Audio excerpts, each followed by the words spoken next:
Hey, Simply Sugar here with the evening news rundown. Full disclaimer, I am a little loopy. I don't know if you can see my band-aid. I had nerve block this morning, so I'm under anesthesia. Let's get to the evening news rundown here. So migrant children have been seen being zip-tied.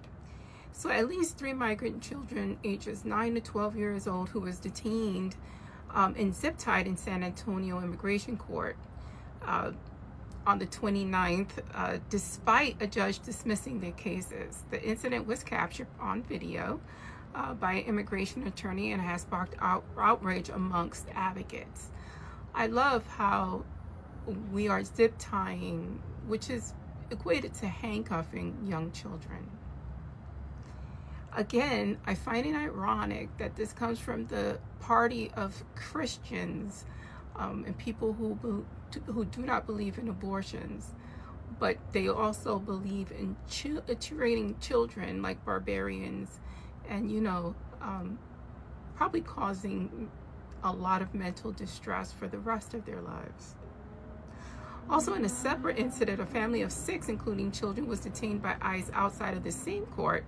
The children were reportedly zip-tied and taken to a processing center. Their attorney, Erna Lady Augusto, noted that detained individuals are being offered bonds ranging from $5,000 to $10,000.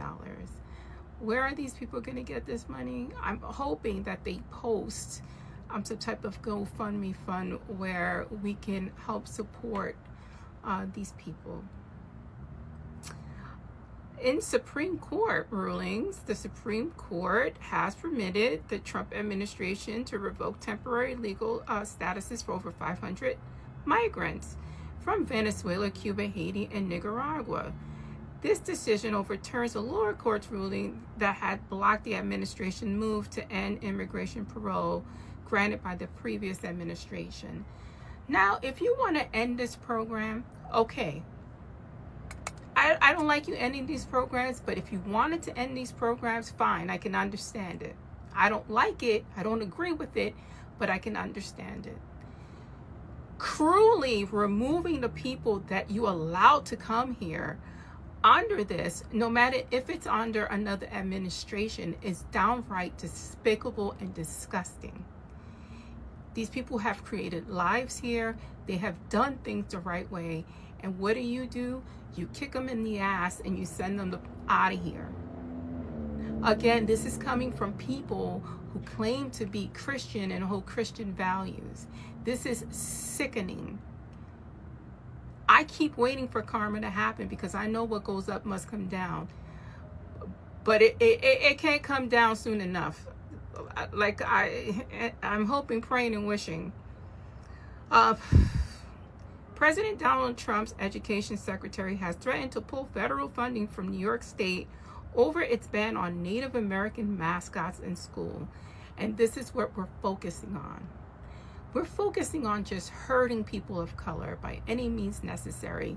We want to cause so much outrage that we take to the streets and cause chaos so you can perform some martial law and do what the hell you want to do. And nobody seems to be falling for it. And you know who I thank?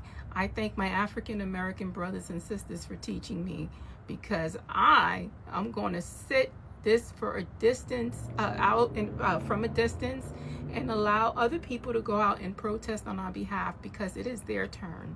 It is their turn to get out here and fight for our Constitution.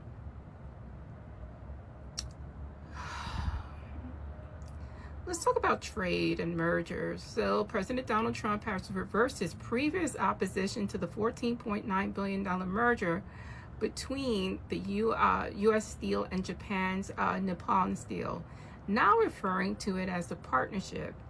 The shift has left labor unions and industry observers seeking clarity on the implications for American workers in the steel industry. Because again, this political regime is not for the people. I actually have this whole theory on how they want to reduce the population. And by that, you take away medical benefits, You take away their abilities to earn money. You want to essentially starve them out here in the United States. They are going to die from diseases like COVID and diabetes, things that can be managed through medications that they cannot afford. And he's hoping to do it to minorities first, Black people, Hispanic people, brown people, Asians, and also poor white people. He wants to get you the hell out of here as well. And lastly, let's discuss smoke from wildfires in Saskatchewan, Manitoba, Canada has drifted into the United States, leading to a deteriorating air quality across several Midwest states. Air quality alerts have been issued for the regions including Minnesota, Wisconsin, and Michigan. So I experienced this in New York, where first of all, it looked like the sky was burning. It looked something apocalyptic. You can barely breathe out here in New York City. Not that we have the best air quality at all, but it was a literal nostrils feeling and lungs feeling that it was on fire. So my heart goes out to all those affected by these wildfires. And that's the evening news this evening. I don't expect to post. If I post, it's going to be something personal regarding my illness and the treatment I received today, because I want to spread awareness for CRPS. I'm medicated, guys. Thanks for joining me.